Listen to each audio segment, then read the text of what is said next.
উচ্চমূল্যের বিদেশি সবজি ব্রকলি ও বিটরুটের চাষ করে সফলতা পেয়েছেন কুষ্টিয়ার কৃষকরা। বাজারে চাহিদা বেশ, ভালো দামও পাওয়া যায়, তাই এই দুটি সবজির আবাদে আগ্রহ বাড়ছে। কৃষকদের সব ধরনের সহায়তার আশ্বাস দিচ্ছে কৃষি বিভাগ। মাহতাব উদ্দিন লালনের পাঠানো তথ্য ও চিত্রে ডেস্ক রিপোর্ট। কুষ্টিয়া সদর উপজেলার বেলঘরিয়া গ্রামের কৃষক আনোয়ারুল ইসলাম ২০ শতক জমিতে ১০,০০০ টাকা খরচ করে ব্রোকলির চাষ করেছেন। ৬০ থেকে ৭০,০০০ টাকার ব্রোকলি বিক্রির আশা তার। এই সবজি ৬০ থেকে ৬৫ দিনেই বাজারে বিক্রির উপযোগী হয়। বাজারে চাহিদা ও ভালো দাম থাকায় ব্রোকলি চাষে ঝুঁকছেন অনেক কৃষক। চাহিদা ভালো, এই ক্ষেত্রে আছে, অনেক লোক করে না, আমরা করি, তাতে খুব চাহিদা।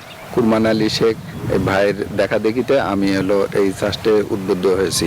সাদাটার থেকে এটা আনুমানিক 10 টাকা বেশি বেচা যায়, তাই এটা লাভ মোটামুটি বেশ ভালো। এদিকে মারখালী উপজেলার ওয়াসি গ্রামের কৃষক রিয়াজুল ইসলাম ২৫,০০০ টাকা খরচ করে ১ বিঘা জমিতে বিটরুটের চাষ করেছেন। ২ লাখ টাকার বিটরুট বিক্রির আশা তার। অন্যান্য ফসলের থেকে খুবই লাভজনক। আমাদের এলাকায় যেসব পেঁয়াজের চাষ করা হয় তার থেকে অনেক লাভজনক এবং লেবার খরচ বা সব খরচই কম। মানুষের প্রতি চাহিদাটা অনেক বেশি, বাজারে নিয়ে গেলে প্রচুর বেচা কিনা হয় এগুলা। ভাইয়ের কাছে জিজ্ঞেস করছি, ভাই বলছে ভাই এই চাষটা ভালো, আলহামদুলিল্লাহ আমরা করব আগামীতে।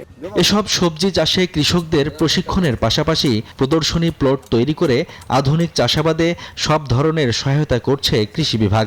প্রান্তিক কৃষকদের আমরা প্রণোদনার বীজ, সার এগুলো সরবরাহ করছি।